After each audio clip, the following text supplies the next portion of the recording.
Martineau. Un animateur pas comme les autres. Richard Martineau. Cube Radio.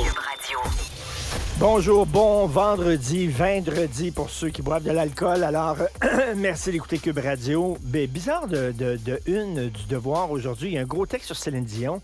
Céline, reine du Québec. La chanteuse est devenue intouchable. Comment font foi les réactions à l'annonce de sa maladie. Puis là, il y a un texte, on interviewe des spécialistes en disant on peut plus rire de Céline. Avant, on la trouvait quétaine, on pouvait dire quétaine. Puis tout ça, maintenant, on peut plus rire d'elle, elle est devenue intouchable. C'est parce qu'elle vient d'annoncer qu'elle a une grave maladie. Là. C'est vraiment une maladie très grave. C'est peut-être même pas sûr qu'elle puisse remonter sur scène. Et il paraît que c'est très, très souffrant.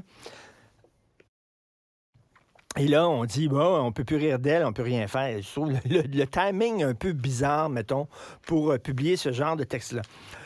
Vous avez vu le patron d'Investissement Québec, Guy Leblanc, qui s'adressait au milieu des affaires et qui dit, la loi 96, qui est la loi pour la protection du français, ça va un peu trop loin, puis là, il y a une entreprise un peu plus, là, elle voulait investir ici, là, puis là, quand elle a vu la loi 96, puis tout ça, là, elle trouvait ça vraiment trop, puis on l'a quasiment perdu, là. Peut-être que cette entreprise-là, les gens s'en allaient là, en disant on veut rien savoir du Québec. On a réussi à les rattraper, on leur a expliqué c'était quoi la loi, les tenants, les aboutissants, c'était quoi exactement, leur interprétation de la loi leur a fait peur.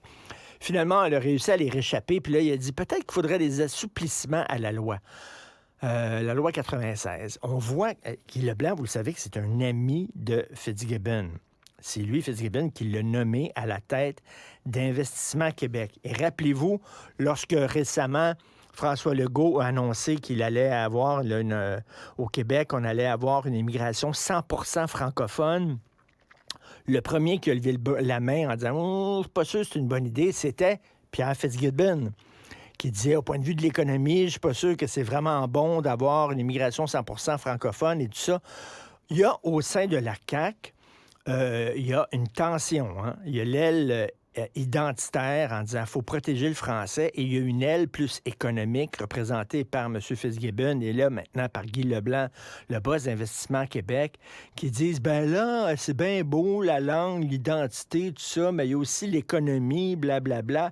Et là tu vois la tension vraiment entre ces deux ailes, ces deux gangs au sein de la CAQ. Mais là, moi j'aurais envie de dire à M. Guy Leblanc, l'entreprise est-elle partie? Non, elle est restée au Québec. Pourquoi elle est restée au Québec? Parce qu'on leur a expliqué la loi.